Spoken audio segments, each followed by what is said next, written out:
Some wounds never heal, no matter how many winters pass between brothers.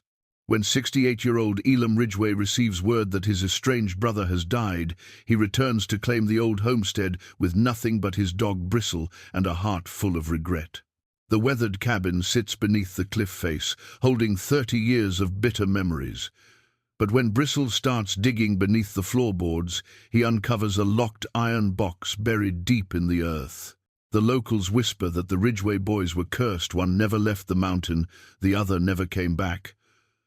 What secret did his brother hide so well that even death couldn't reveal it?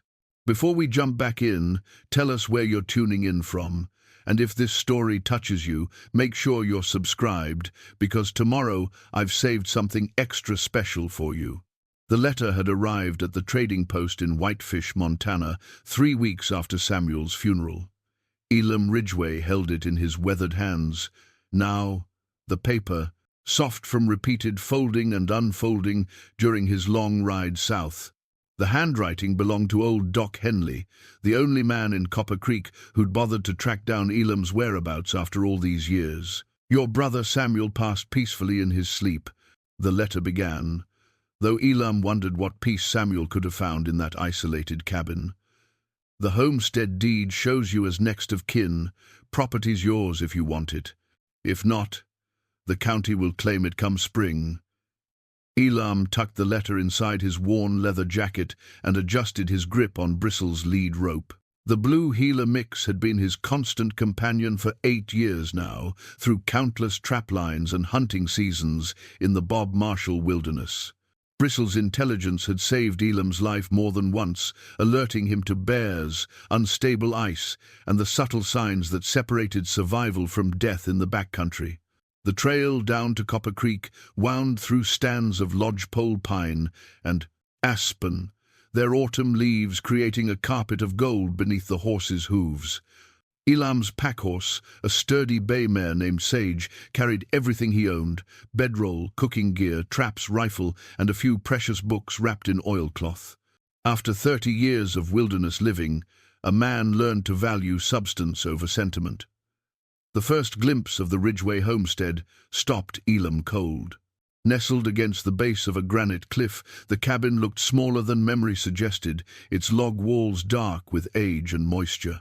Moss crept up from the foundation, and several roof shingles hung loose like broken teeth. The small barn had partially collapsed, its roof beam jutting skyward at an unnatural angle. Samuel had let the place go to ruin. Elam dismounted slowly, his joints protesting after days in the saddle. At 68, his body carried the accumulated damage of decades spent in harsh conditions, broken ribs that ached in cold weather, fingers that had been frostbitten too. Many times, a left knee that required careful management on steep terrain. But his mind remained sharp, and his hands steady enough to place a killing shot at 200 yards. Bristle circled the cabin's perimeter with practiced caution, nose to the ground, ears alert. The dog had been born in the wild country and understood danger in ways that civilized animals forgot. Nothing in his behavior suggested recent human presence, but something kept his attention focused on the cabin's foundation. The front door hung open on rusted hinges, revealing an interior thick with dust and abandonment. Elam stepped inside, removing his hat out of respect for the dead. Samuel's presence lingered in the careful arrangement of simple furniture: a handmade table, 2 chairs, a narrow bed pushed against the far wall. A stone fireplace dominated one corner, its hearth cold for weeks now. Personal belongings remained scattered throughout the single room: a few books, cooking utensils, oil lamps, and a trunk that Elam recognized from their childhood. The sight of that trunk opened a floodgate of memories he'd spent 3 decades trying to forget. He and Samuel had shared this cabin as boys, after their parents died in the influenza outbreak of 1918. 2 brothers, 18 months apart, thrown together by circumstance and separated by temperament. Samuel had been the quiet one, content with books and solitary pursuits. Elam had craved adventure, open spaces, and the challenge of testing himself against nature's indifference. Their falling out had been inevitable, though the specifics still burned in Elam's memory like an unhealed wound. Words spoken in anger, accusations that cut too deep, and the fundamental incompatibility of two strong-willed men who'd never learned to bend. Samuel had wanted to modernize the homestead, bring in electricity and telephone service, maybe start a small cattle operation. Elam had seen such plans as surrendering to the soft life that was already, destroying the mountain culture their grandfather had built. The argument had lasted 3 days. On the 4th morning, Elam had packed his gear and ridden north, toward the roadless country where a man could still live by his wits and skills. He'd told himself he would return when tempers cooled, when they could speak as adults rather than stubborn boys. But pride had hardened into habit, and habit into a way of life that made return increasingly impossible. Now Samuel was dead, and the opportunity for reconciliation had passed with him. Elam set his pack on the dusty table and began the practical work of making the cabin habitable. He swept out debris, checked the roof for leaks, and inventoried the supplies Samuel had left behind. Canned goods filled 1 shelf: beans, peaches, condensed milk, along with flour, salt, and coffee in sealed containers. Samuel had prepared well for the isolation of winter. Outside, Elam tended to his horses, unsaddling them and turning them into the small pasture behind the cabin. The fence needed repair, but the water tank still functioned, fed by a spring that had never failed, even in the driest summers. This land had sustained the Ridgeway family for 3 generations, and despite its current neglect, the bones of a good homestead remained. As evening approached, Elam built a fire in the stone hearth, using seasoned pine that Samuel had split and stacked with characteristic precision.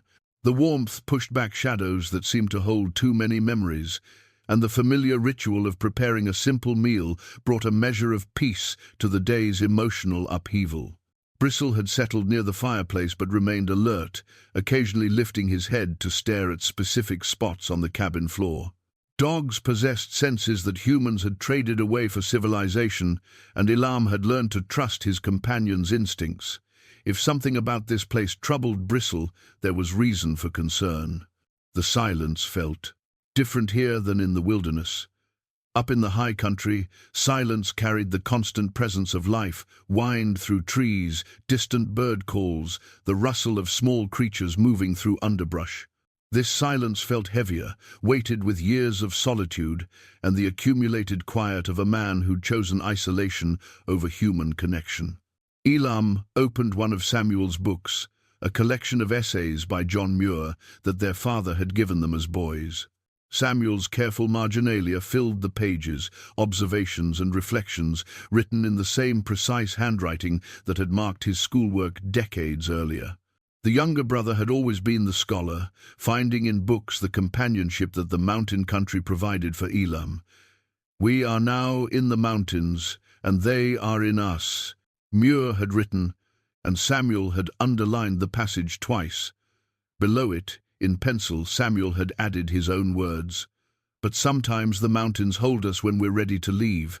The observation carried a weight that made Elam's chest tighten. Had Samuel felt trapped here, bound by duty or fear, or some obligation that Elam couldn't understand? The brother, he remembered, had possessed dreams larger than this isolated valley, plans for education and travel that the homestead was supposed to fund rather than constrain. Darkness settled over the cabin, bringing with it the familiar sounds of night in the mountains. An owl called from the cliff face, answered by another deeper in the forest. Somewhere in the distance, a coyote pack began their evening chorus, wild voices celebrating the hunt and the pack bonds that sustained them through harsh seasons. Elam banked the fire and prepared for sleep, spreading his bedroll on Samuel's narrow bed. The mattress held the faint scent of his brother wool soap and wood smoke, and something deeper that might have been loneliness. For the first time in 30 years, Elam would spend the night in the place where he'd learned to be a man. But sleep proved elusive. Every creak of settling timber, every shift of wind against the cabin walls carried echoes of shared boyhood, whispered conversations after their parents' death, Plans made in darkness for adventures they would pursue together, dreams that had died with their final argument. Bristle had not settled either. The dog moved restlessly around the cabin, sniffing at corners and studying the floor with an intensity that spoke of hidden secrets. Twice during the night, Elam heard scratching sounds that might have been mice in the walls or might have been something else entirely. When morning light filtered through the cabin's single window, Elam rose to find Bristle focused intently on a spot near the back wall where the floorboards met the stone foundation. The dog's behavior had moved beyond casual interest to something approaching obsession. His nose pressed against the gap between boards, his entire body tense with discovery. Elam knelt beside his companion and examined the area more closely. The floorboards here looked different somehow, older perhaps, or fitted with less precision than the rest. When he pressed down, one board gave slightly, as if the nails beneath had loosened with time and moisture. "What is it, boy?" Elam murmured, running his fingers along the wood grain. "What do you smell down there?" Bristle whined softly and began to paw at the loose board, his claws leaving fresh scratches in the weathered pine. Whatever lay beneath the floor had captured the dog's complete attention, calling to instincts that humans had forgotten but animals preserved. Elam fetched a pry bar from Samuel's tool collection and carefully worked it beneath the loose board. The wood protested with the squeal of rusty nails, but gradually gave way to reveal a small cavity in the earth below. The space had been deliberately excavated, its walls smooth and purposeful, and there, wrapped in oiled canvas and secured with rope, lay an iron box roughly the size of a Bible.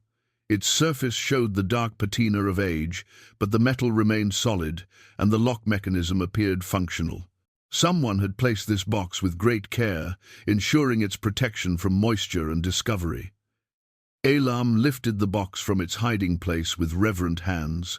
The weight suggested substantial contents, and the craftsmanship spoke of deliberate purpose rather than casual storage. This was not a container for valuables or important papers. This was a repository for secrets that someone had needed to preserve but keep hidden.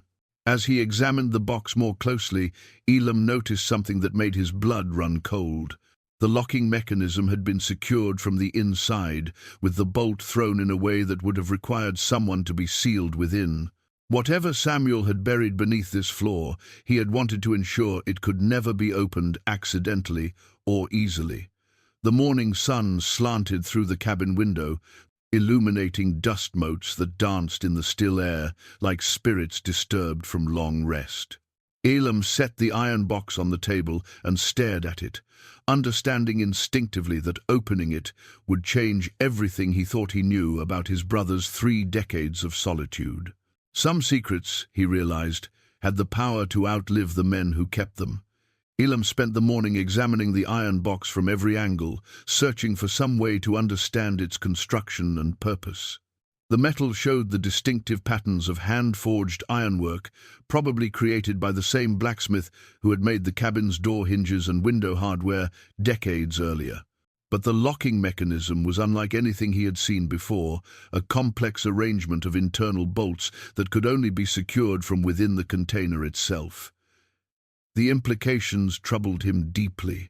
Someone had deliberately sealed themselves inside this box, or more likely, had designed it to contain something so dangerous or precious that accidental opening was unthinkable. The craftsmanship suggested this was not a hasty decision, but a carefully planned repository for secrets that demanded the ultimate security. Bristle maintained his vigil beside the table, occasionally whining softly when Elam moved the box. The dog's behavior had shifted from discovery to something approaching protection, as if he understood the gravity of what they had unearthed. In 8 years of wilderness partnership, Elam had never seen his companion react with such focused intensity to an inanimate object. The tools in Samuel's workshop proved inadequate for the task of opening the box without destroying its contents. The lock mechanism was too complex for simple prying, and the iron too thick for the available cutting tools. Elam would need proper equipment, a metal saw perhaps, or torches hot enough to weaken the iron without damaging whatever lay inside. The nearest source for such tools was Copper Creek, a settlement of perhaps 200 souls nestled in the valley 5 miles south of the homestead.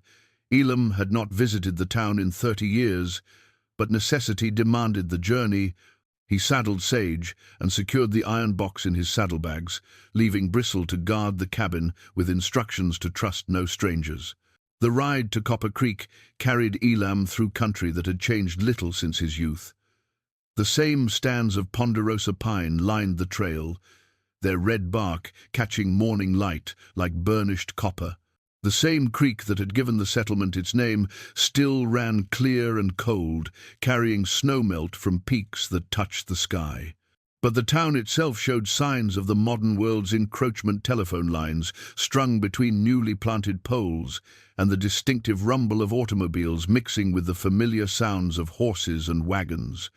Henley's general store occupied the same corner building that Elam remembered from childhood, though the sign had been repainted and the front porch extended to accommodate a gasoline pump. Inside, the familiar scents of leather, tobacco, and coffee beans created an atmosphere of commerce and community that the wilderness could never provide. Doc Henley emerged from behind the counter, older and grayer than Elam remembered, but still carrying himself with the quiet authority of a man who served his neighbor's needs with dignity and fairness. Recognition dawned slowly in the storekeeper's eyes, followed by a mixture of surprise and something that might have been concern. "Elam Ridgeway," Henley said, extending a weathered hand. "Been a long time since anyone's seen you in these parts. Sorry about Samuel. He was a good man, kept to himself mostly, but always paid his debts and caused no trouble." "Appreciate you writing," Elam replied, accepting the handshake. "Need some tools to deal with his effects. You got anything that'll cut through thick iron?" Henley's expression shifted almost imperceptibly, and Elam caught the quick glance toward the store's back room where other customers might be listening. "What kind of ironwork you dealing with? Might be I can help, or point you towards someone who can." "Old strongbox," Elam said carefully. "Locks seized up, can't find the key anywhere. Rather not damage what's inside if I can help it." The storekeeper nodded slowly, but his eyes held questions he didn't voice. "Got some metal cutting tools in the back. Hacksaw blades, cold chisels, maybe a torch if you're careful with it. Coarse. Depends on what kind of strongbox we're talking about. Some of the old ones, they were built to keep things in as much as keep things out." The phrasing carried weight that made Elam study the older man more carefully. Henley had been part of this community for decades, serving as informal keeper of local knowledge and observer of human nature. If anyone understood the undercurrents of Copper Creek's history, it would be this man. "Samuel ever mention any strongbox to you?" Elam asked. "Your brother wasn't much for conversation about personal matters," Henley replied, but his tone suggested there was more to the story. "Came in for supplies, regular, paid cash, said please and thank you, like his mother raised him proper. But he always seemed like a man carrying more weight than just his groceries, if you understand my meaning." Other customers entered the store, a young woman with 2 children, and an older man Elam didn't recognize, and the conversation shifted to the business of selecting tools and supplies. But Henley's manner remained thoughtful, and when he handed over the metalworking equipment, his grip lingered on Elam's hand for a moment longer than necessary. "Be careful what you open," the storekeeper said quietly. "Some boxes are sealed for good reason, and some secrets are better left buried. Your brother understood that better than most." The warning followed Elam as he rode back toward the Sifline. Homestead, tools and supplies, secure in his saddlebags. The afternoon sun had shifted the shadows among the pines, creating patterns of light and darkness that seemed to mirror his growing uncertainty about what Samuel had hidden beneath the cabin floor. Bristle greeted his return with obvious relief, as if the dog had spent the intervening hours maintaining a vigil that only another predator would understand. The iron box sat exactly where Elam had left it, but somehow the cabin felt different, charged with anticipation and the weight of approaching revelation. Elam spread his new tools on Samuel's workbench and began the careful process of opening the sealed container. The hacksaw blade bit into the iron slowly, each stroke requiring patient pressure and frequent pauses to prevent overheating. The work gave him time to think about Henley's warning and to consider what kind of secret would require such elaborate protection. As evening approached, the first cut was nearly complete. The iron box had begun to reveal its construction secrets: multiple layers of metal, carefully sealed joints, and an interior mechanism that suggested sophisticated planning rather than simple security. Whatever Samuel had hidden here, he had invested considerable thought and effort in its concealment. The final cut released a soft hiss of air that had been trapped inside the container for who knew how many years. Elam carefully pried apart the two halves of the box, revealing contents wrapped in oiled leather and secured with ribbon that had somehow survived the years without decay. Inside lay a collection of items that made no immediate sense: a folded letter written in unfamiliar handwriting, a small photograph with edges brown from age, what appeared to be official documents bearing government seals, and a peculiar metal object that might have been a badge or identification tag. Each item had been wrapped separately and positioned with care, as if their arrangement within the box held significance beyond mere storage. Elam lifted the letter first, noting that the paper was of good quality and the ink had retained its clarity despite the years of confinement. The handwriting was masculine but refined, suggesting education and careful penmanship. As he unfolded the pages, words began to emerge that would change everything he thought he knew about his brother's solitary life. "If you are reading this," the letter began, "then Samuel has finally found the courage to reveal what we both swore to keep hidden. My name is Marcus Whitman, and I am the reason your brother could never leave this mountain." Elam's hands trembled as he continued reading, the implications of those simple words washing over him like cold water. Marcus Whitman, the name triggered memories that had been buried for 30 years, recollections of a third boy who had shared their childhood adventures and hunting expeditions. Marcus, who had disappeared during their last trip, together into the high country, whose absence had torn the Ridgeway brothers apart and driven Elam into the wilderness. The letter continued, "By the time you read this, I will be long dead, and Samuel will have carried our secret to his grave. But the truth deserves to survive us both, and perhaps understanding what really happened that October will finally set you free from the guilt that destroyed your family." Bristle pressed against Elam's leg, sensing his master's emotional distress. The dog's warmth provided an anchor to the present moment, but Elam's mind was already racing back through the decades to that terrible autumn when 3 young men had entered the mountains together and only 2 had returned. The photograph showed the 3 of them on horseback, probably taken just days before Marcus disappeared. They looked so young in the image, barely 20, full of confidence and plans for futures that would never unfold as expected. Samuel on the left, serious even then, Marcus in the center, grinning with the easy charm that had made him popular with everyone who met him. And Elam on the right, already showing the restless energy that would eventually drive him into solitude. What had Marcus been doing all these years? How had he contacted Samuel? And why had Samuel chosen to keep this correspondence secret, even from the brother who shared the burden of that long-ago tragedy? The remaining contents of the iron box promised additional revelations, but Elam found himself unable to continue. The weight of 30 years' guilt and grief demanded time to process, and the growing darkness outside reminded him that some discoveries were too important to rush. He carefully rewrapped the items and secured them in the open box, understanding now why Samuel had locked it from the inside. Some secrets required protection not just from discovery, but from the temptation to reveal them before the time was right. Outside, the night sounds of the mountains began their familiar chorus, but Elam heard them differently now. The voices of the wild no longer offered the same comfort they had provided for 3 decades.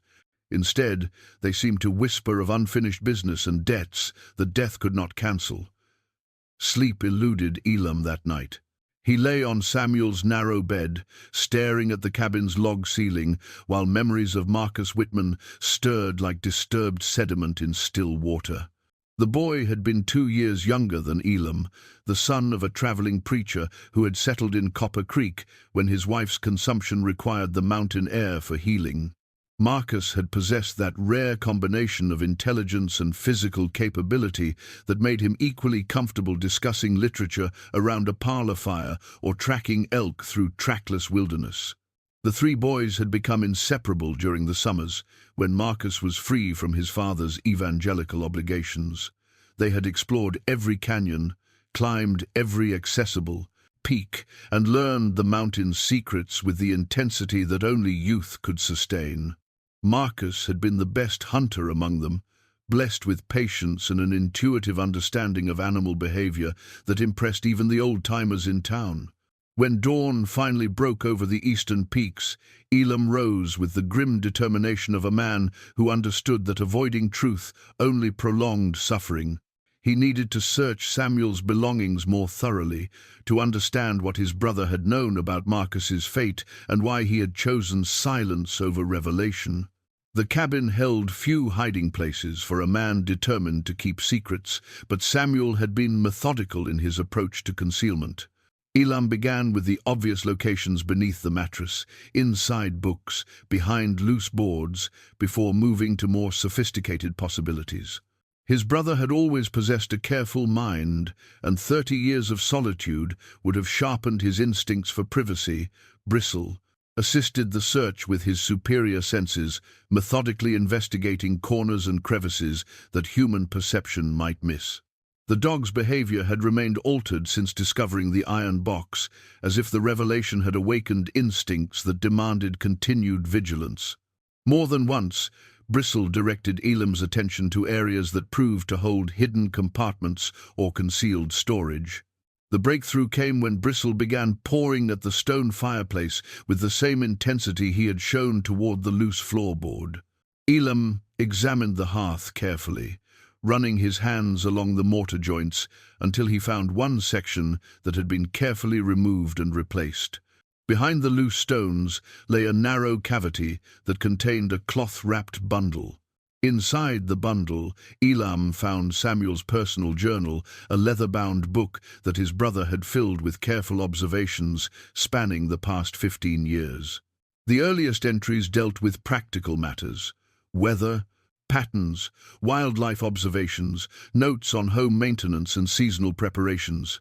But as Elam read deeper into the journal, the tone shifted from routine documentation to something approaching emotional archaeology.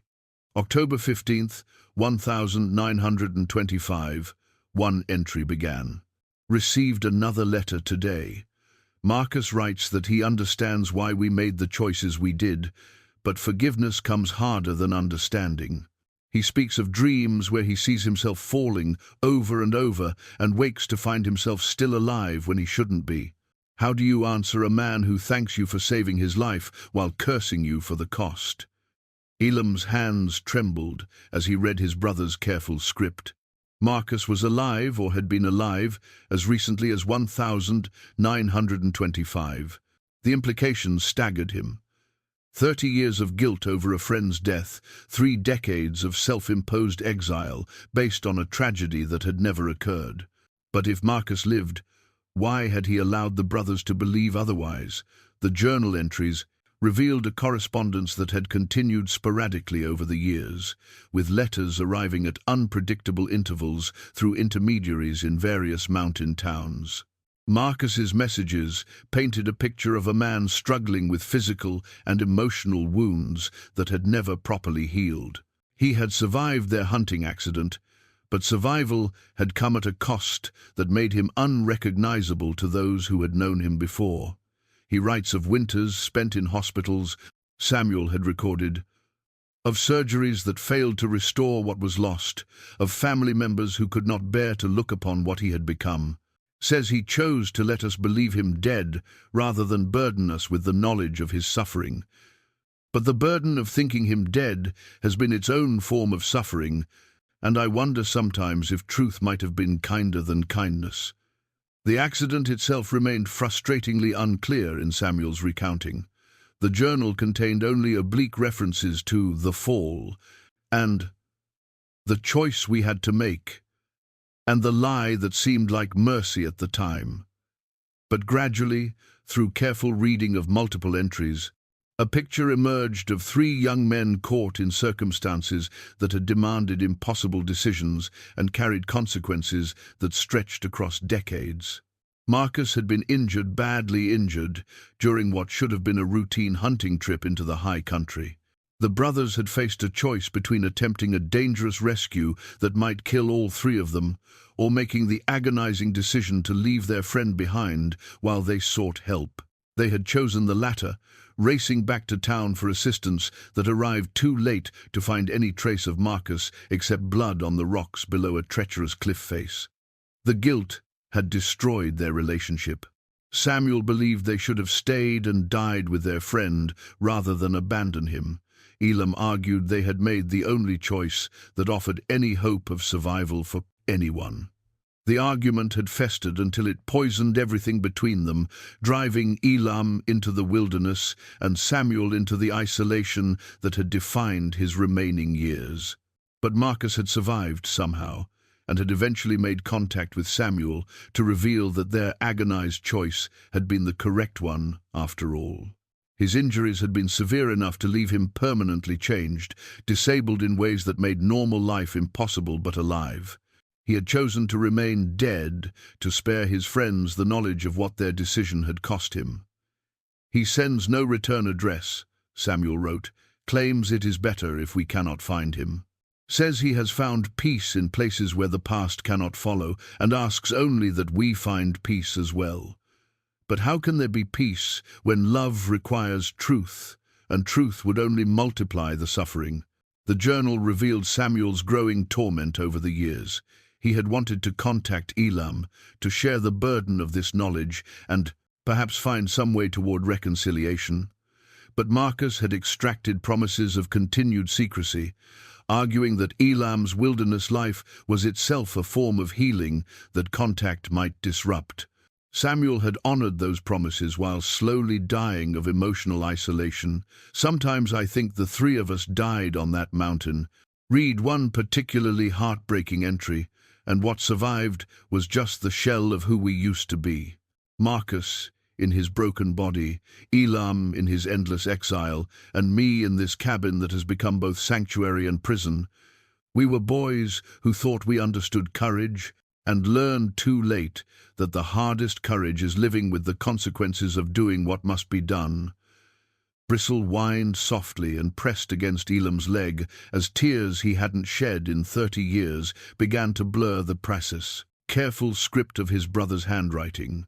The dog seemed to understand that his master was confronting pain that ran deeper than physical injury, older than the scars that marked Elam's body from years of wilderness challenges. The journal contained dozens of additional entries, each revealing more layers of a correspondence that had tormented Samuel while providing his only connection to the friend they had believed lost forever. Marcus's letters had arrived sporadically, sometimes months apart, sometimes years, but always with the same themes. Forgiveness tangled with resentment, gratitude twisted with accusation, and love complicated by the recognition that some wounds never fully heal. Reading Samuel's careful documentation of this hidden relationship, Elam began to understand why his brother had never left the homestead. This cabin had become more than a residence. It had become a station where Samuel waited for letters that might never come, maintaining a vigil for a friendship that existed only in written words and shared memories of who they had been before everything went wrong. The final entry in the journal was dated only 2 weeks. Before Samuel's death, letter came today after 8 months of silence. Marcus writes that he feels death approaching and wants to ensure someone will know the truth after we are both gone. He has prepared documents, he says, evidence that will explain everything and perhaps allow the living to find peace that has eluded the dying. Says he will send instructions soon for where these documents can be found. I pray Elam will understand, when the time comes, that love sometimes requires secrets, and healing sometimes demands the very wounds we try to avoid. Elam returned to the iron box with new understanding, handling each item with the reverence due to artifacts that had survived decades of concealment. The photograph drew his attention again, but this time he studied it with eyes informed by Samuel's journal revelations. The three young faces smiled back at him across 30 years, frozen in a moment when their futures stretched ahead like unmarked trails through familiar territory. Marcus stood between the two brothers, his hand resting on the neck of a paint horse that Elam remembered had been killed by lightning the following winter. The boy's face showed the easy confidence of youth, combined with an intelligence that had made him equally comfortable debating theology with his preacher father or planning hunting strategies with his mountain-bred friends. Looking at that young face now, Elam felt the full weight of what had been lost, not just to death, which would have been tragedy enough, but to a kind of living death that had separated Marcus from everyone who had loved him. Behind the photograph, tucked into the oiled leather wrapping, Elam discovered another item he had missed during his initial examination. A second, smaller photograph showed a man in his 40s sitting in a wheelchair outside what appeared to be a hospital or sanitarium. The face was Marcus's, but changed in ways that spoke of pain endured and battles fought in places where victory meant simply surviving another day. The transformation was shocking. Where the young Marcus had carried himself with the unconscious grace of perfect health, this older version showed the careful posture of a man whose body had become an unreliable ally. Scars crossed his visible skin in patterns that suggested multiple surgeries, and his eyes held a depth that spoke of suffering that had refined rather than destroyed his essential character. On the back of the photograph, someone had written in Marcus's careful script, "For Samuel, so you know I kept my promise to survive, even when survival felt more like punishment than gift. Salida Sanitarium, Colorado, 1924. Elam studied the image until every detail was burned into his memory. Marcus had not simply survived their mountain accident, he had endured years of medical treatment, learning to live with disabilities that had fundamentally altered his relationship with the physical world. The friend who had once outpaced them both on difficult trails now moved through life with wheels instead of legs, dependent on others for basic mobility. The realization brought a complex mixture of relief and renewed guilt. Relief that Marcus lived, that their agonized decision to leave him and seek help had somehow contributed to his survival.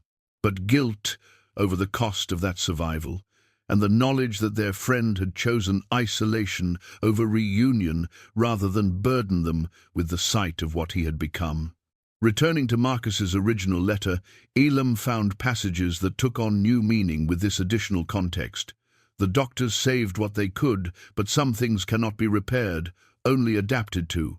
I have learned to find purpose in this new existence, but it is a purpose that requires distance from the past and the people who knew me when wholeness was possible.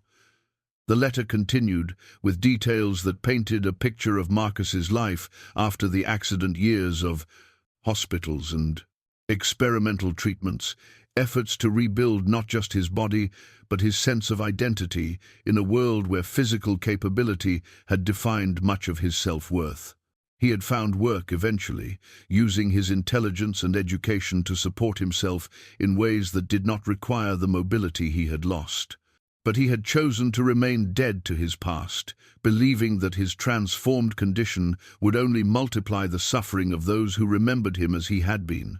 I write to Samuel because he always understood that love sometimes requires sacrifice, Marcus had explained. He will carry this knowledge as I have carried these scars as evidence of survival rather than symbols of defeat. But you, Elam, were always too much like me, too willing to charge ahead without counting the cost. Learning to live with limitation would be harder for you than learning to live with loss. The insight stung because it carried uncomfortable truth. Elam had indeed fled into the wilderness rather than face the complexities of grief and guilt that staying would have required. He had chosen movement over introspection, action over acceptance, the clean challenges of survival over the messy work of emotional healing. Among the remaining contents of the iron box, Elam found official documents that began to explain how Marcus had managed his transition from presumed death to hidden life.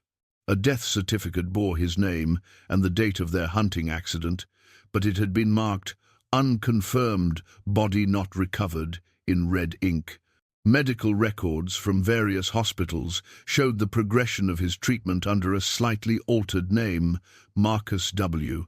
White, instead of Marcus Whitman, a simple change that had allowed him to receive care while maintaining distance from his former identity.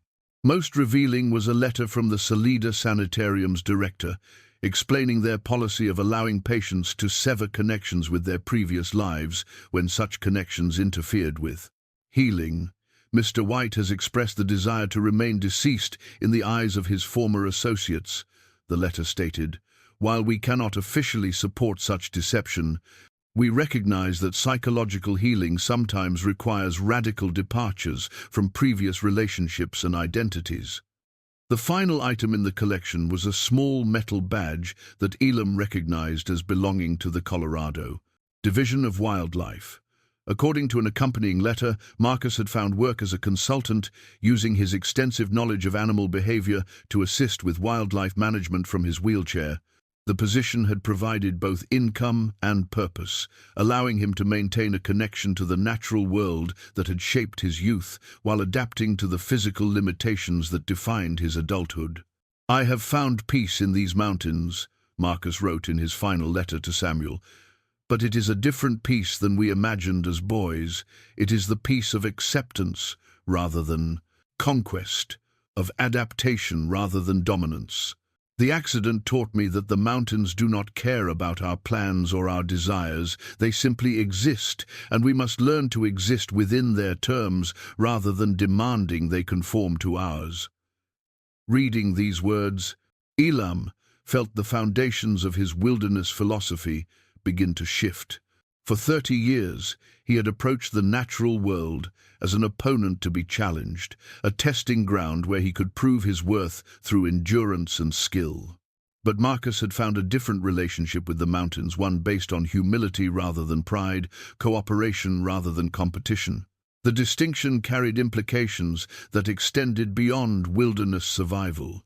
Elam's flight from human connection had been motivated by a similar desire to avoid the compromises and adaptations that relationships required. He had chosen the clean simplicity of solitary life over the complex negotiations that family and friendship demanded. But Marcus's example suggested that true strength might lie in learning to live with limitation rather than fleeing from it.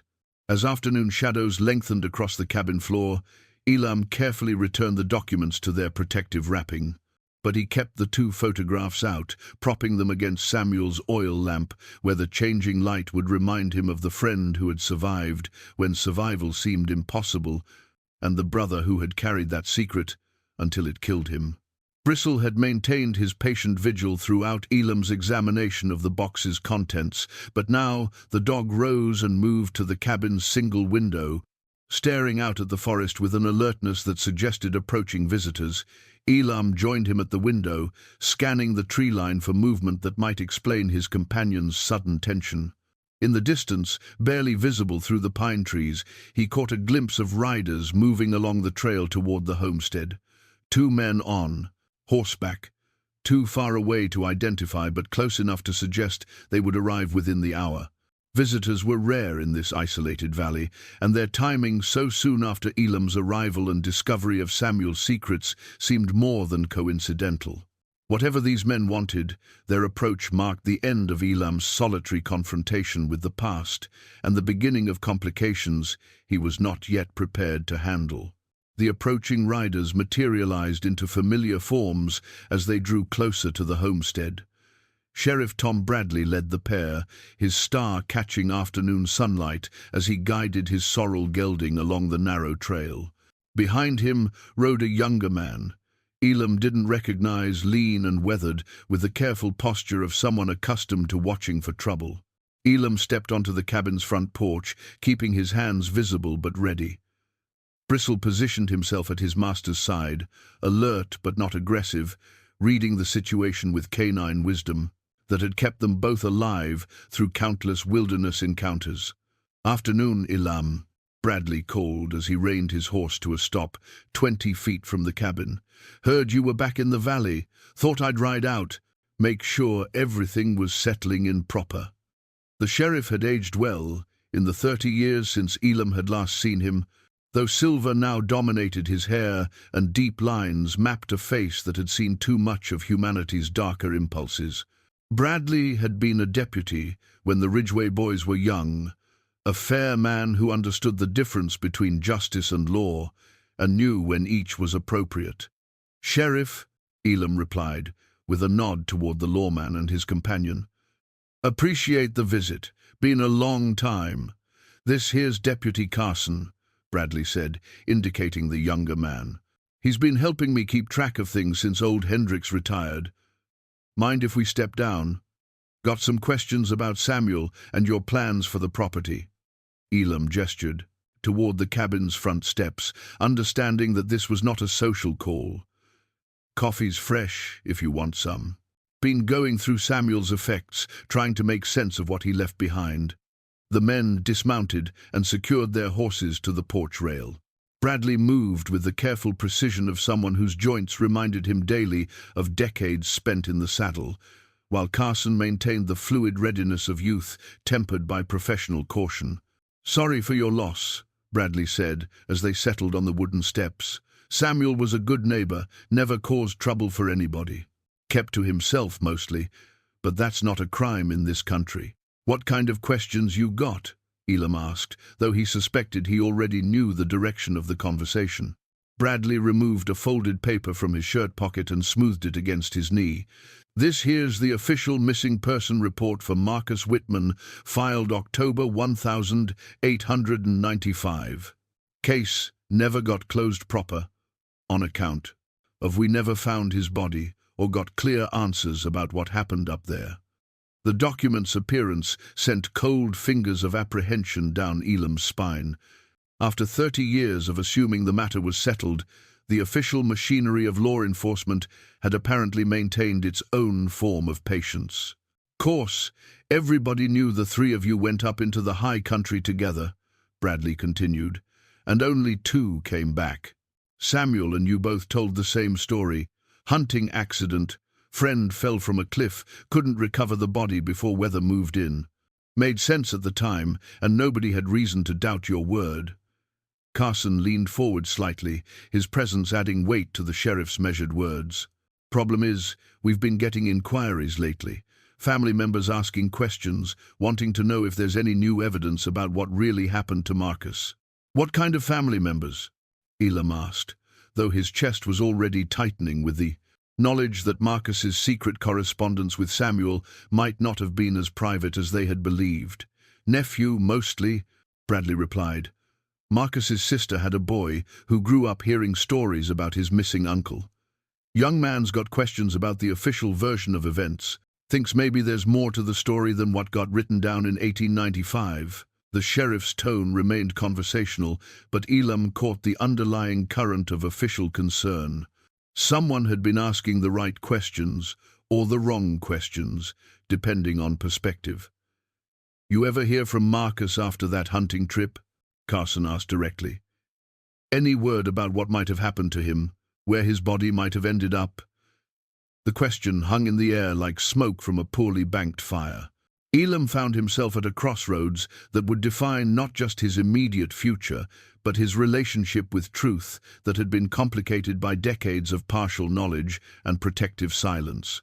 "Never heard from Marcus again," Elam said carefully, which was technically accurate even if it omitted crucial details about Samuel's correspondence. "Always figured the mountains took him, like they take anybody who gets careless or unlucky." Bradley nodded, but his eyes remained watchful. "Thing is, this nephew name's Robert Whitman. He's been doing some research on his own. Found some interesting documents in his family's papers, letters that suggest Marcus might have survived longer than we thought. The revelation hit Elam like a physical blow. Marcus's family had known about his survival, or at least suspected it, which meant the careful secrecy that had defined his relationship with Samuel might have been compromised from the beginning. "What kind of letters?" Elam asked. "Correspondence from various hospitals and sanitariums," Carson replied, consulting his own notebook. "Medical records showing treatments for someone matching Marcus's description, using a slightly different name. Patient who claimed to have no family, no previous identity, but whose medical history suggested severe injuries from a fall." Bradley stood and walked to the edge of the porch, gazing out at the mountains that held so many secrets beneath their granite faces.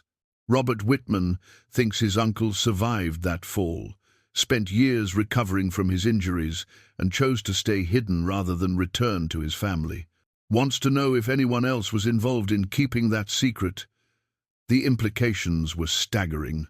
If Marcus's nephew had traced his uncle's survival through medical records, how much of the hidden correspondence with Samuel had he also discovered? And what did he want from Elam? Truth, justice, or simply closure for a family mystery that had persisted for 3 decades?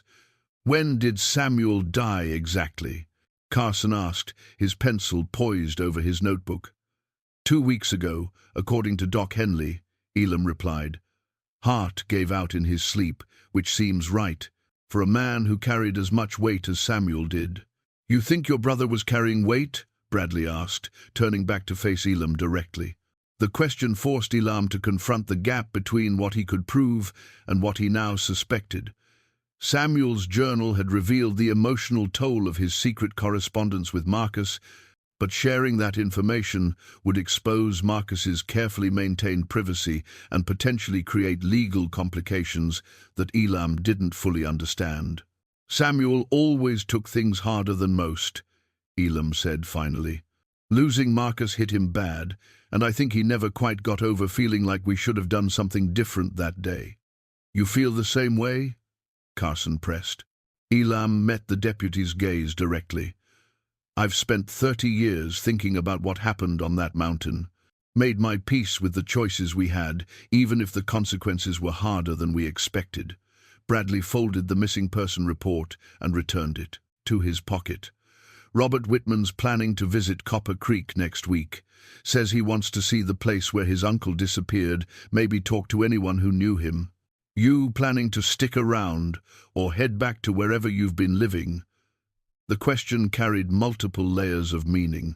Bradley was asking about Elam's immediate plans, but also probing his willingness to face additional scrutiny from Marcus's family and potentially answer questions that might be better left unasked. "Haven't decided yet," Elam replied truthfully. "Got to settle Samuel's affairs first, figure out what to do with this place." "Well, when you do decide, let me know," Bradley said as he and Carson prepared to mount their horses. "And if you remember anything else about that hunting trip, anything at all that might help Robert Whitman understand what happened to his uncle, I'd appreciate hearing about it." The 2 lawmen rode away as deliberately as they had arrived, leaving Elam alone with Bristle and the growing certainty that his quiet return to the homestead was about to become significantly more complicated. That evening, Elam returned to Samuel's hidden journal with new urgency, searching for any mention of Marcus's family or concerns about discovery.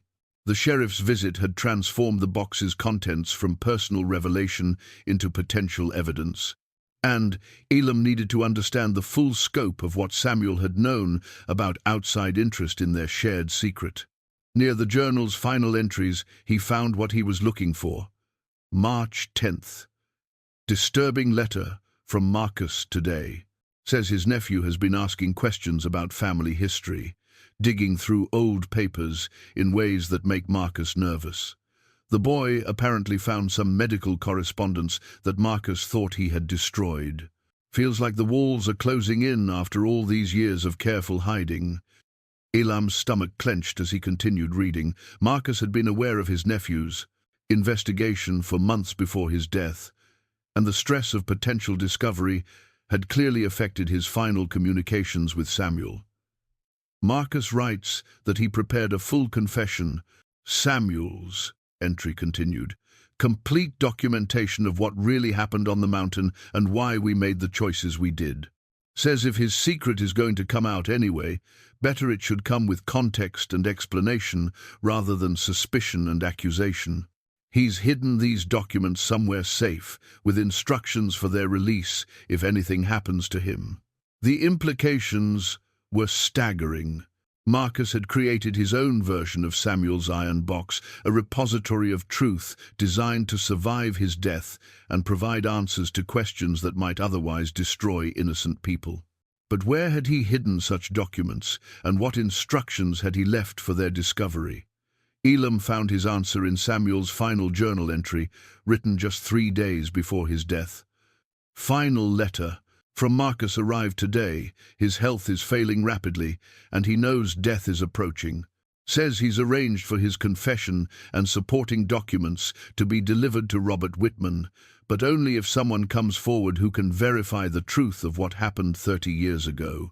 The documents are with a lawyer in Denver, man named Fletcher, who specializes in delayed estate matters.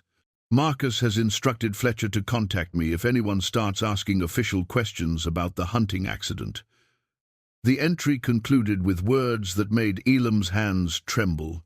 I think Marcus always hoped you would come back someday, that we could face this together like we should have from the beginning. He made provisions for that possibility, instructions that include your name and a letter addressed specifically to you. If Fletcher contacts me, I'm supposed to tell him whether you're ready to hear the whole truth.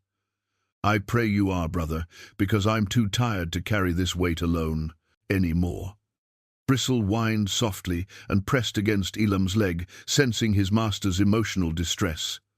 The dog had remained close throughout the evening, as if understanding that the documents and letters represented more than historical curiosity. They were landmines that could explode the careful fiction that had governed 30 years of separated lives. Outside, the mountain night carried sounds that had once provided comfort, but now seemed ominous with approaching revelation. An owl's call echoed off the cliff face behind the cabin, answered by another deeper in the forest. Somewhere, in the darkness, branches creaked in ways that might have been wind or might have been movement by creatures that understood the value of remaining unseen.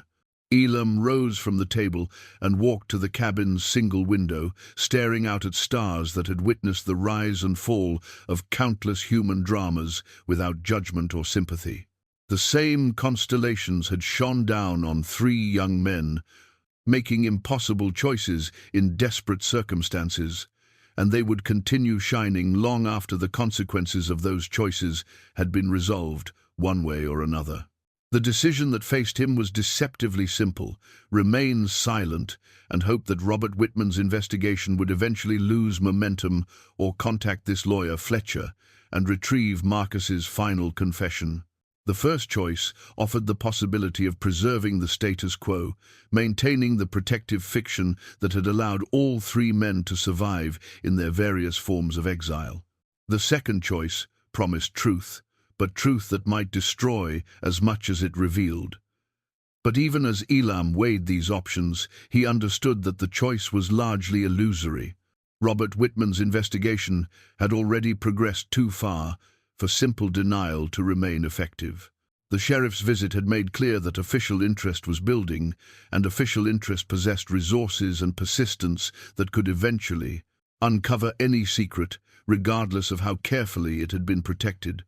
More importantly, Elam was beginning to understand that 30 years of partial truth had created as much suffering as complete honesty might have caused. Samuel had died alone, carrying weight that might have been shared.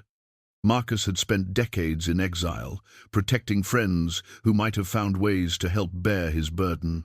And Elam himself had fled into wilderness solitude, avoiding complications that courage might have resolved. He returned to Samuel's writing desk and found paper and ink, understanding that some decisions required action rather than continued deliberation. The letter he wrote was brief and direct. Mr. Fletcher, I am Elam Ridgeway, brother to Samuel Ridgeway, who died recently in Copper Creek, Montana. I understand you have documents prepared by Marcus Whitman regarding events that occurred in October 1895. Sheriff Bradley has informed me that Marcus's nephew is asking questions about his uncle's disappearance, and I believe the time has come to provide complete and accurate answers. Please send whatever Marcus prepared, along with any instructions he left regarding how this matter should be resolved. I will be staying at the Ridgeway homestead for the foreseeable future, and can be reached through Doc Henley's store in Copper Creek if immediate contact is necessary. He signed the letter with the deliberate precision of a man who understood he was ending one phase of his life and beginning another. Whatever Marcus's confession contained, reading it would change everything Elam thought he knew about their shared history and force him to confront truths he had spent 3 decades avoiding. The nearest post office was in Copper Creek, which meant another ride to town and the possibility of encountering additional questions from Sheriff Bradley or other residents who remembered the old story of Marcus Whitman's disappearance. But delay would only multiply complications, and Elam had already learned that some problems grew worse rather than better when left unattended. He prepared for sleep with the methodical care of a man who had learned to rest whenever opportunity allowed, regardless of emotional turmoil or approaching uncertainty. The letter lay on Samuel's table, ready for tomorrow's journey to town, carrying with it the potential to answer questions that had shaped 3 lives in ways none of them had anticipated. Bristle settled beside the bed, but his ears remained alert to sounds beyond the cabin walls. The dog's vigilance reminded Elam that they were no longer alone in this valley. Sheriff Bradley's visit had been followed by the feeling of being watched, observed by parties unknown who might have their own interest in whatever secrets the homestead contained. As sleep finally approached, Elam found himself thinking not about the past that Marcus's confession might reveal, but about the future that truth might make possible. For 30 years, he had defined himself by what he had fled from rather than what he was moving toward. Perhaps it was time to discover who he might become if he stopped running from consequences and started facing them with the same courage he had applied to wilderness survival. The response from Fletcher's law office arrived with startling speed, delivered by a messenger who had ridden hard from the railroad station in Kalispell. The leather portfolio he carried bore the weight of official documentation and the gravity of secrets that had been preserved for precisely this moment of revelation. Elam accepted the package with hands that trembled despite his efforts to maintain composure. Inside, he found a cover letter from Attorney Fletcher explaining that Marcus had died 2 weeks earlier, the same week as Samuel, and had left specific instructions for the release of his confession if either of the Ridgeway brothers requested. Mr. Whitman was very clear about his wishes. Fletcher wrote, "These documents represent his final attempt to provide truth where confusion has reigned and justice where none has been possible. He asked me to emphasize that his purpose is not accusation, but explanation, not punishment, but peace." The confession itself filled 20 pages of Marcus's careful handwriting, each sheet numbered and signed, creating a legal document that would stand as his final testimony about events that had shaped 3 lives across 30 years of separation and silence. Elam carried the papers to Samuel's table, lit the oil lamp despite the afternoon sunshine, and began to read with the solemnity due to a dying man's final words. "My name is Marcus Daniel Whitman," the document began, "and I write this confession in the full knowledge that death is approaching, with the hope that truth will provide healing where secrecy has only multiplied suffering." The opening pages detailed Marcus's background and the friendship that had developed between 3 boys who had found in each other the companionship that small mountain communities rarely provided. Marcus described their shared adventures with the fondness of a man looking back across decades of loss, but also with the precision of someone who understood that details mattered when truth was at stake. October 15th, 1895, Marcus wrote, began as the finest day of our young lives and ended as the day we learned that good intentions could lead to consequences worse than any evil we might have deliberately chosen. The hunting trip had been planned for weeks, a celebration of Marcus's 19th birthday and a final adventure before winter closed the high country to casual travel. They had packed carefully, checked their equipment twice, and informed their families of their intended route and expected return date. Everything had been done properly, with the caution that mountain-raised boys learned early and never forgot. The accident itself unfolded in Marcus's account with the terrible inevitability of natural disaster. A loose rock, a moment of inattention, a fall that should have been minor but became catastrophic because of the particular angle and the specific outcropping that turned a manageable tumble into a plunge towards certain death. I felt my back break before I hit the second ledge. Marcus wrote with the clinical precision of someone who had relived the moment countless times, knew immediately that my legs were gone, that movement below my waist would never return. But I was conscious, could speak, could think clearly enough to understand what my condition would mean for any rescue attempt. The crucial revelation came in the next paragraphs, details that reframed everything Elam thought he understood about that terrible day. Marcus had not been unconscious when the brothers found him. He had been fully aware of his condition and the impossible choice that his injuries forced upon his friends. The ledge where I landed was no wider than a man's shoulders, the confession continued, with a sheer drop of 200 feet below and an equally impossible climb above. Any attempt to reach me would have required equipment we didn't have, and skills that even experienced rescuers might not possess. But Elam insisted on trying, and Samuel supported him because that's the kind of men they were, the kind who would die before abandoning a friend. Marcus's account of the next few hours revealed a conversation that had been hidden from official investigation and family inquiry for 3 decades. From his position on the narrow ledge, broken and dying, Marcus had argued with his friends about the futility of attempted rescue and the necessity of seeking help from town. I made them promise to leave me, Marcus wrote. Told them that 3 deaths would accomplish nothing that 1 death couldn't manage alone, and that their families needed them alive more than I needed them dead. It took 2 hours of argument, but eventually they understood that love sometimes requires letting go rather than holding on. The brothers had climbed down as far as safely possible, lowered their ropes to within a few feet of Marcus's position, and discovered what he had already known, that reaching him would require a fall that would likely kill whoever attempted it, while still leaving them no closer to a solution for getting a paralyzed man up a vertical cliff face. We agreed on a story, Marcus continued, a version of events that would protect them from questions about choices that no one should have to make. They would report that I had fallen out of sight, that they had searched as long as daylight allowed, and that weather forced them to return to town for help. The story was close enough to truth to be believable and simple enough to repeat without contradiction, but Marcus had not died on that ledge. His confession detailed a rescue that had occurred 12 hours after the brothers departed, a rescue by the prospector named William Gray, who had been working claims in the area and had heard Marcus's calls for help. Gray had possessed the equipment and experience necessary to reach the injured man, but by then Marcus's condition had deteriorated to the point where survival remained uncertain. Gray saved my life, Marcus wrote, but the cost of that salvation was everything that had made life worth living.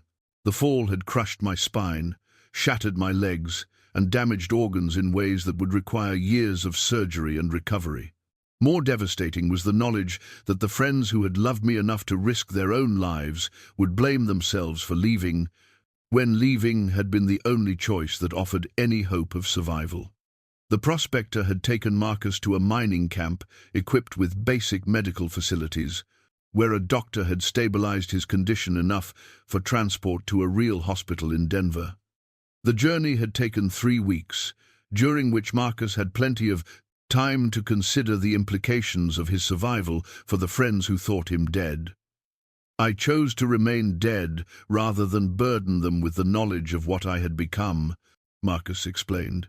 Elam and Samuel had made the right choice in leaving me, and I was not going to reward that courage by forcing them to live with guilt over my condition.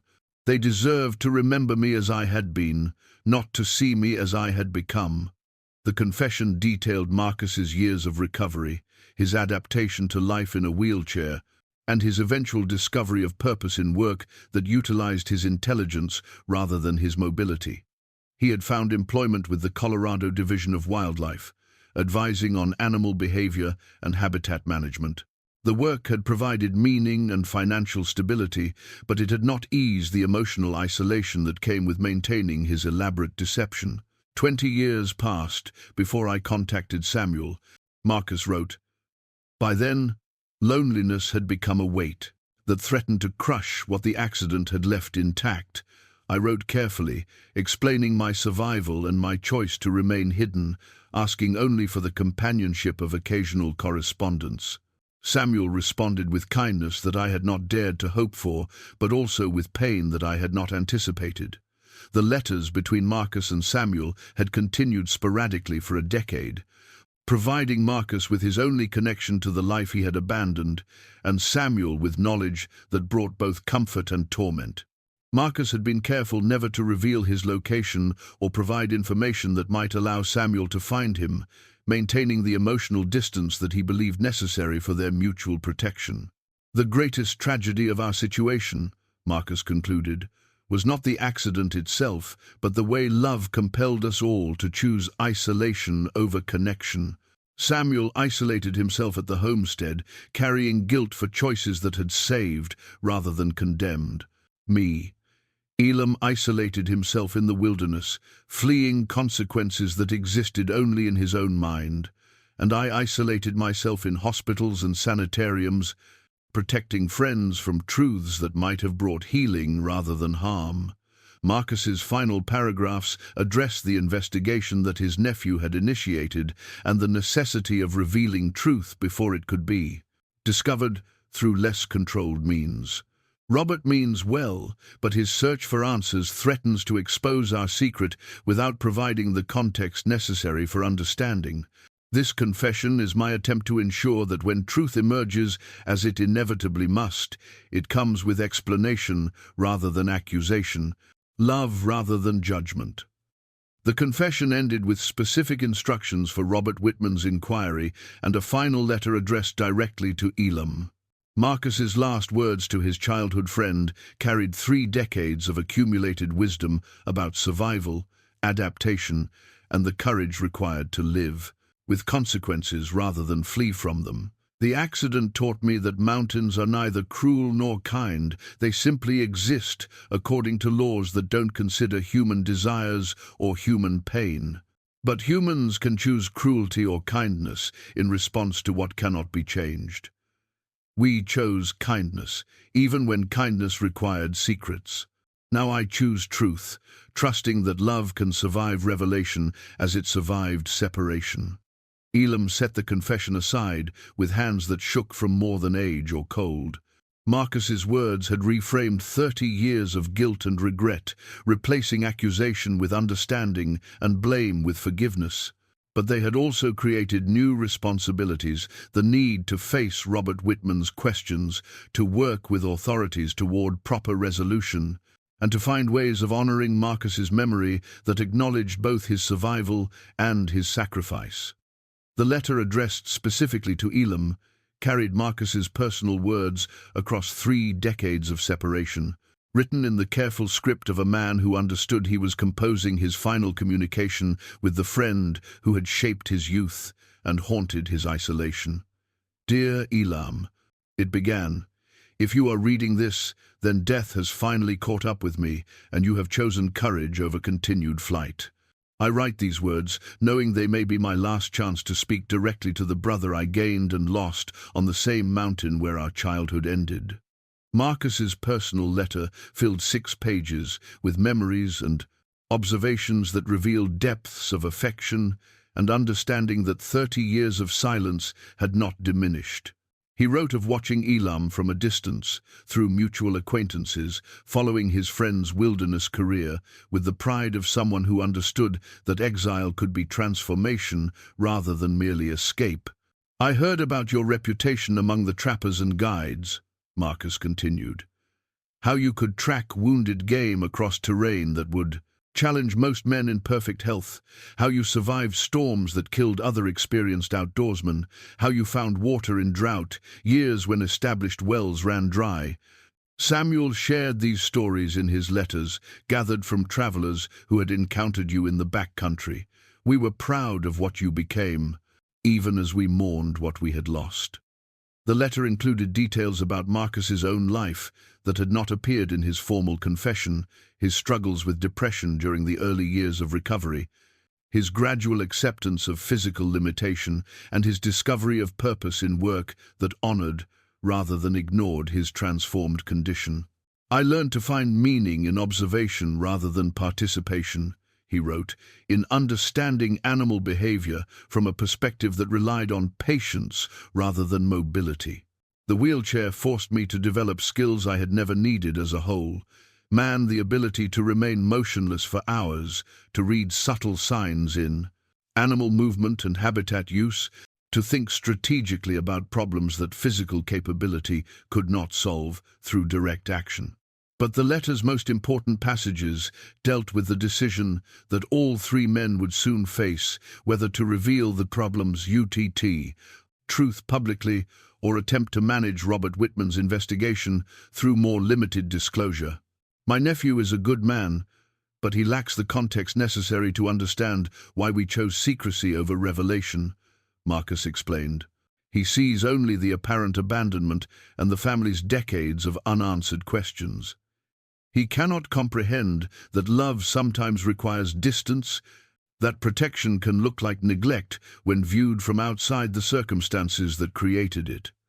Marcus had included specific recommendations for handling the approaching confrontation, drawn from 30 years of experience in managing partial truths and protecting privacy while maintaining personal integrity. "Robert will demand answers that satisfy both his emotional needs and his sense of justice," the letter continued, "but those are not necessarily the same things. He wants to understand why his uncle disappeared, but he also wants someone to blame for the family's suffering. The truth will satisfy the first need but complicate the second, since understanding our choices requires accepting that sometimes there are no clear villains in human tragedy." The practical advice that followed revealed Marcus's sophisticated understanding of human psychology and legal process. He recommended acknowledging the basic facts of his survival while protecting the private details of his medical condition and current location. He suggested focusing on the impossibility of the rescue attempt rather than the specific injuries that had made survival so unlikely. Most importantly, he advised treating Robert's investigation as an opportunity for healing rather than an attack to be defended against. "Tell him I survived because of the choice you made, not despite it," Marcus wrote. "Tell him that leaving me was an act of love rather than abandonment, and that I spent 30 years grateful for friends who had the courage to make impossible decisions under impossible circumstances. Tell him that his uncle found peace in a life that was different from the one he had planned, but no less valuable for being unexpected." Elam folded the personal letter carefully and placed it beside Marcus's formal confession, understanding that these documents represented more than historical clarification. They were instruction manuals for a kind of courage he had never needed in the wilderness.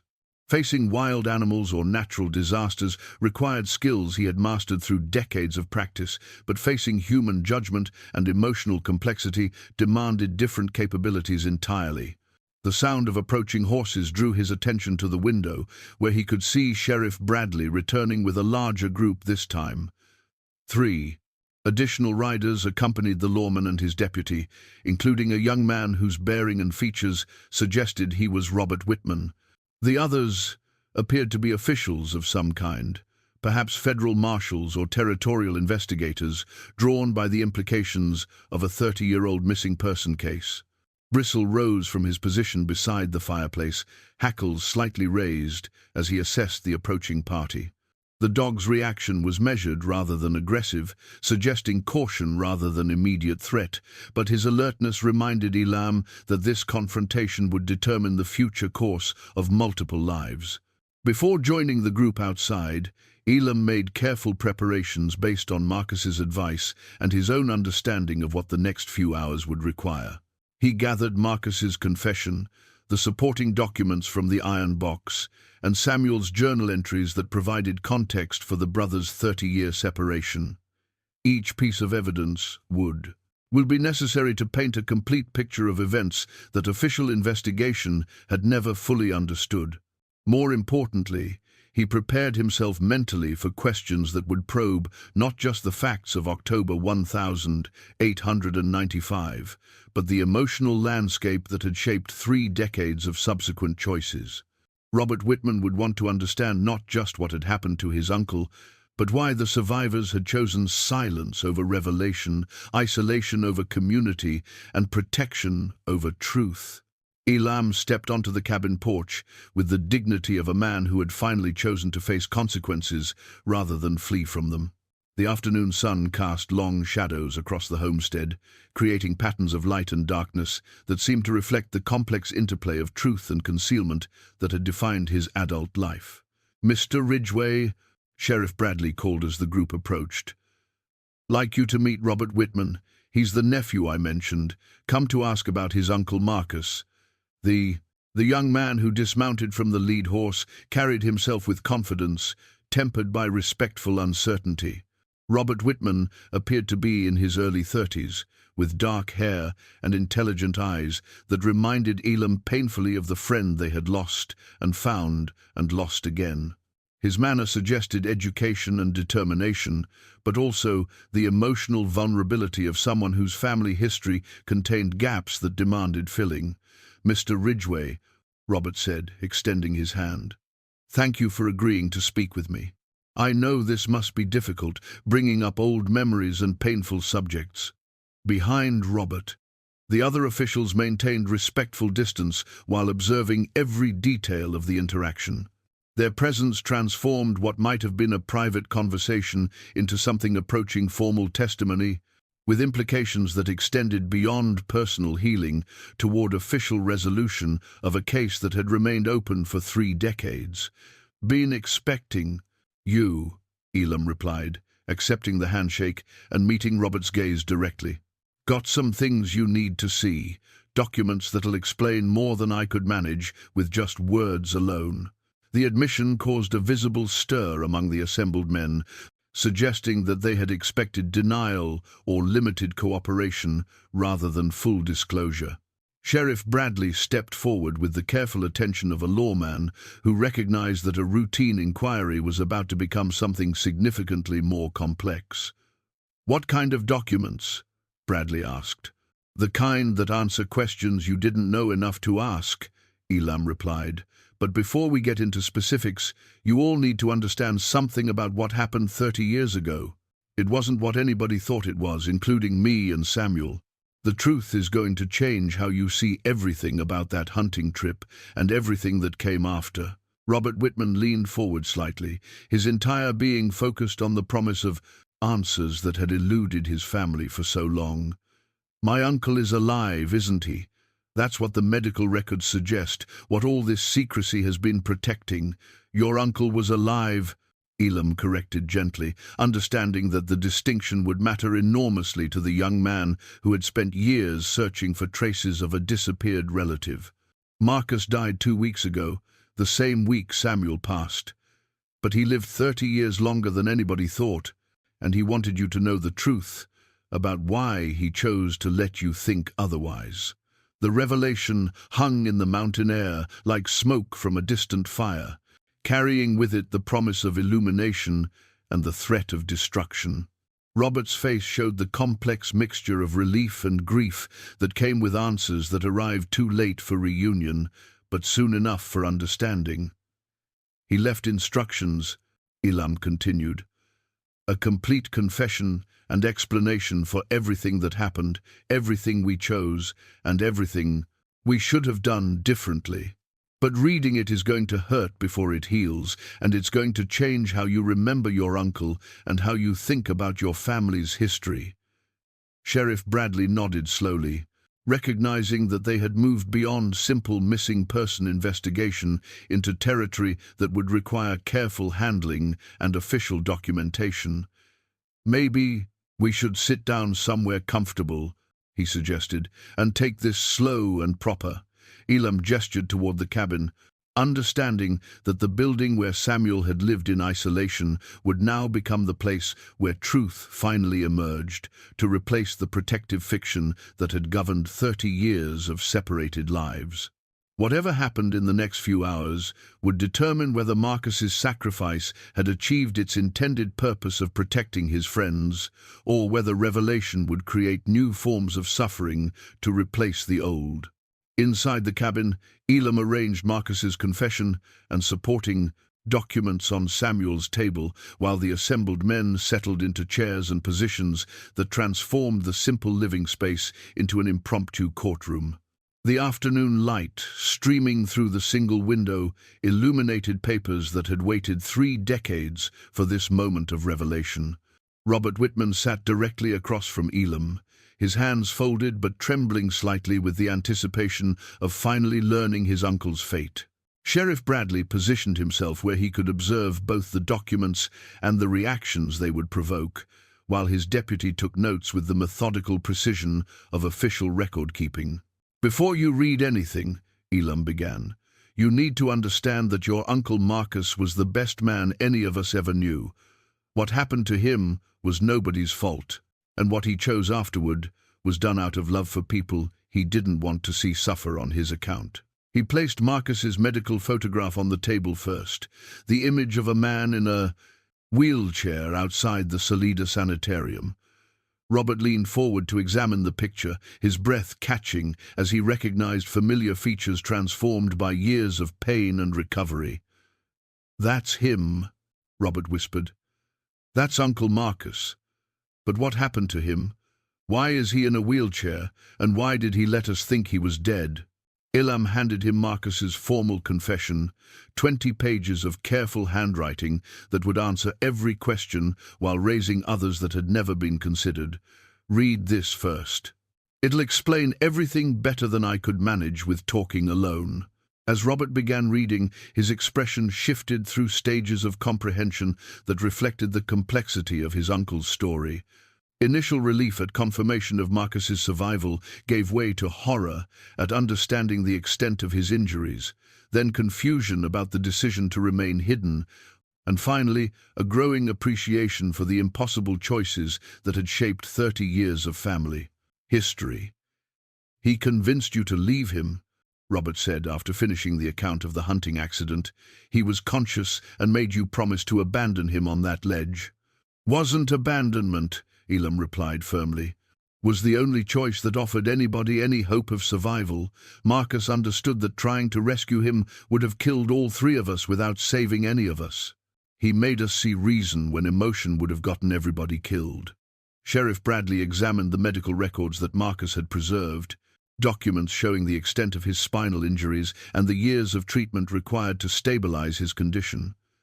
These hospital records confirm he was paralyzed from the waist down, required multiple surgeries, spent 2 years in recovery before he could function independently.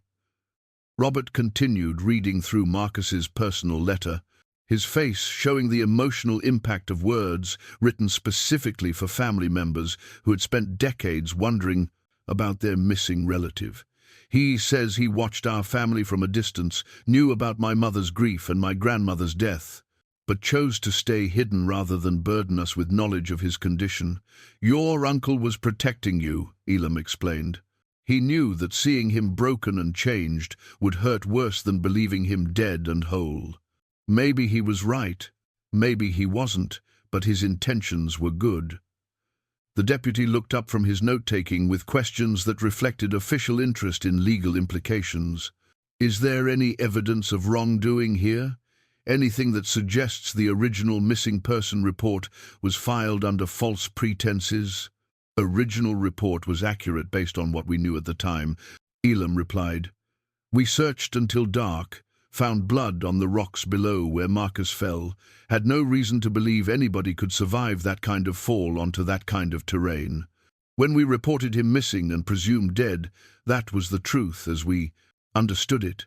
Robert had reached the portion of the confession dealing with Marcus's correspondence with Samuel, and his expression showed the pain of understanding how close revelation had come without ever quite arriving. He was writing to your brother for 10 years, and Samuel never told you? Samuel was honoring Marcus's wishes, Elam said. Your uncle made him promise not to contact me, said I deserved to live without the guilt that knowledge would have brought. Samuel carried that burden alone until it killed him. Sheriff Bradley gathered the documents and arranged them in chronological order, creating an official record that would satisfy legal requirements while honoring the privacy that Marcus had tried to maintain. Appears this case can be closed as natural death occurring after the filing date of the missing person report. Marcus Whitman survived his accident, lived under an assumed name, and died of natural causes 30 years later. But Robert's attention had sunbowed, moved beyond legal resolution toward emotional understanding of family dynamics that had been shaped by incomplete information. All these years, we blamed you and your brother for not trying harder to save him. My mother died thinking you had abandoned Uncle Marcus when he needed help. Your mother was wrong about the facts, Elam replied, but she was right about the love. We did abandon Marcus, but only because he convinced us that abandonment was the most loving thing we could do under the circumstances. Sometimes love requires letting go instead of holding on. The words carried 30 years of accumulated wisdom about sacrifice, survival, and the complex calculations that determined who lived and who died when circumstances offered no good choices. Marcus's confession had provided answers, but it had also revealed the inadequacy of answers when measured against the human cost of the questions themselves. The silence that followed Robert's reading of his uncle's final letter stretched across the cabin like a bridge between understanding and acceptance. Outside, the afternoon shadows had lengthened toward evening, marking the passage of time that would be remembered as the moment when 30 years of partial truth finally gave way to complete revelation. Robert set down the last page with hands that had steadied during his uncle's narrative, his initial emotional turbulence settling into something approaching peace. He forgave you, he said simply. Uncle Marcus forgave you and Samuel for making the choice that saved his life, even when that choice felt like abandonment. More than that, Elam replied. He thanked us for having the courage to make hard decisions when easier ones would have gotten everybody killed. Your uncle understood something it took me 30 years to learn, that love sometimes requires actions that look like their opposite. Sheriff Bradley had completed his review of the documents and closed his notebook with the satisfaction of a man who had finally brought order to a case that had troubled him for decades. I'll file a supplemental report closing the Marcus Whitman missing person investigation, he announced. Death by natural causes, 30 years after the original incident, with full explanation of the circumstances that led to the delayed reporting. But Robert's attention had moved beyond official resolution toward the personal reconciliation that Marcus's confession had made possible. I need to apologize to you, Mr. Ridgeway. My family spent years believing you and your brother had failed Uncle Marcus when he needed help. We blamed you for not trying harder, for not risking more, for choosing your own safety over his life. Your family had every right to those feelings, Elam said. You were working with incomplete information, and incomplete information leads to incomplete understanding. Marcus chose to let you believe what you believed, rather than burden you with knowledge of what really happened. The deputy looked up from securing the documents that would become part of the official record. Question is, what happens now? Marcus Whitman's been dead 2 weeks. Samuel Ridgway's been dead the same amount of time, and the only living witness is sitting right here. How do we honor what they wanted while giving the family the closure they deserve? Robert answered before Elam could respond, his voice carrying the authority of someone who had finally found the missing piece of a puzzle that had shaped his entire life. We honor Uncle Marcus by remembering him the way he wanted to be remembered, as a man who made hard choices out of love, who survived what should have killed him, and who spent 30 years protecting people he cared about from knowledge that would only have caused more pain. And we honor Samuel, Elam added, by understanding that he carried this secret not out of shame but out of loyalty to a friend who had asked him to choose silence over revelation. Samuel died protecting Marcus's privacy the same way Marcus lived protecting our peace of mind.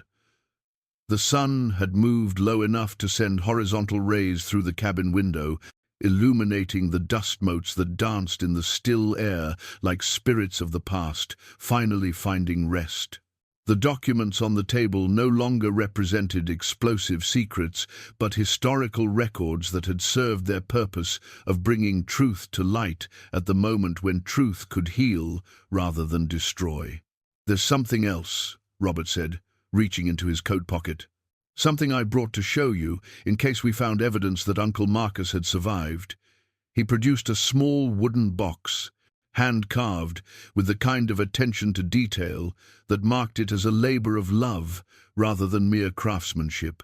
Inside the box lay a gold pocket watch that Elam recognized immediately, the watch that Marcus's father had given him for his 18th birthday, engraved with the family initials and a biblical verse about time and eternal purpose. My grandmother saved this when she packed up Uncle Marcus's room, Robert explained. She always hoped he would come back for it someday. Elam accepted the watch with reverent hands, feeling the weight of time and memory in its smooth metal case. Marcus would have wanted you to keep this, he said after a moment, but I think he'd be honored if you used it to remember not just what was lost, but what was preserved. Your uncle found 30 years of life that nobody expected him to have, 30 years of purpose and meaning that came after the accident rather than being ended by it. Sheriff Bradley stood and gathered his hat, understanding that the official portion of their business had concluded and the personal healing would continue long after the legal records had been filed. Think this is going to go down as one of the most unusual case closures in my career, he said. Missing person found dead 30 years after he stopped. Being missing, with everybody involved acting out of love rather than malice. As the officials prepared to depart, Robert lingered beside the table where Marcus's confession lay in neat stacks. Would it be appropriate for me to visit the place where the accident happened? I'd like to see the mountain where Uncle Marcus made his choice to survive. I'll take you there, Elam offered without hesitation. Tomorrow, if you want. It's country that requires proper preparation and someone who knows the terrain, but it's country that deserves to be seen by family who understand what happened there. The offer marked the beginning of connection rather than the end of investigation, a bridge between past and present that Marcus's courage had finally made possible. 3 months later, Elam stood beside a simple granite headstone that bore 3 names instead of 1. The marker read, Marcus Daniel Whitman, 1876 to 1926, in clean, bold letters, followed below by Samuel Thomas Ridgway, 1875 to 1926, in matching script, and at the bottom, space left intentionally blank for Elam Joseph Ridgway when his time came to join his friends in the small cemetery overlooking Copper Creek. Robert had commissioned the stone from a craftsman in Helena, using inheritance money that Marcus had left to his family through the Denver attorney. The will had been another surprise, revealing that Marcus's work with the Colorado Division of Wildlife had provided steady income over the years, most of which he had saved for the family that thought him dead. "Seemed right that they should rest together," Robert said, standing beside Elam in the morning sunlight that painted the surrounding peaks in shades of gold and rose. After spending so many years apart because of choices made out of love. The cemetery occupied a natural terrace carved into the hillside, protected from winter winds by a stand of ancient pines that had witnessed the settlement of Copper Creek and the generations of families who had found homes in the shadow of the mountains. From this vantage point, the entire valley spread below like a map of shared history and continuing community. Bristle rested quietly beside the headstone, the old dog having accepted this new routine of weekly visits with the patience that came from understanding his master's need for connection with the past. At 11 years old, Bristle moved more slowly than in his wilderness prime, but his loyalty remained as steadfast as the mountains themselves. The changes in Elam's life had come gradually but decisively after Marcus's truth had been revealed. He had chosen to remain at the homestead, but not as Samuel had in isolation, born of guilt and protective silence. Instead, Elam had begun the process of rebuilding connections with the community that his family had served for 3 generations. Robert visited monthly, bringing news of his law practice in Billings and updates on family members who had finally found peace. In understanding Marcus's choices, the young man had become something more than a nephew. Seeking answers, he had become the bridge between past and present that allowed all of them to honor memory while embracing continued life. The Wildlife Service wants to establish a research station near the old mining claims, Robert mentioned as they walked among the other graves, reading names that connected the present to pioneers who had carved lives from wilderness through determination and mutual support. They're looking for someone with extensive backcountry experience to serve as a local advisor. Elam smiled at the suggestion, recognizing the echo of Marcus's own career path in work that honored the natural world through careful observation rather than domination. "Might be I could manage something like that," he replied. "Got plenty of experience watching animals in their natural habitat and enough years left to share what I've learned." The offer represented more than employment. It offered purpose that connected his wilderness expertise to community benefit in ways that Marcus had pioneered. The work would allow Elam to remain in the mountains while contributing to their protection and understanding. They had visited the accident site in late spring, when snowmelt had cleared the approaches, but before summer heat made the high country uncomfortable for extended hiking.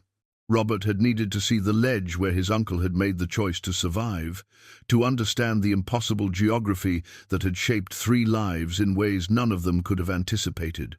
Standing on that narrow platform of stone, with 200 feet of empty air below and an equally impossible climb above, Robert had finally understood why Marcus had convinced his friends to leave him behind. No rescue attempt could have succeeded without equipment and expertise that 3 young hunters could never have possessed. "He saved your lives by sending you away," Robert had. "We said that day," his voice carrying new comprehension of the courage required to face death alone rather than drag others into shared destruction. Uncle Marcus understood that love sometimes requires letting go instead of holding on. Now, beside the shared headstone, Elam felt the peace that had eluded him for 30 years, finally settling into his bones like warmth from a well-tended fire. The guilt that had driven him into exile had been transformed by truth into something approaching gratitude. Gratitude for friends who had loved enough to make impossible choices, and for the time that survival had provided to learn wisdom that youth had lacked. Planning to build a cabin near the research station, Elam mentioned, as they prepared to leave the cemetery. "Nothing fancy, just a place where an old trapper can live quietly while helping younger folks understand what the mountains have to teach." Robert nodded approvingly, understanding that his uncle's legacy lived on in work that honored both survival and service. Marcus would be proud to know his example led to something that helps protect the places he loved. The sun had climbed high enough to warm the valley thoroughly, marking another day in the endless cycle of seasons that governed life in mountain country. Somewhere in the distance, an eagle called as it rode thermals rising from sun-heated rocks, wild voice celebrating freedom that came from understanding rather than fighting the laws that governed all natural things.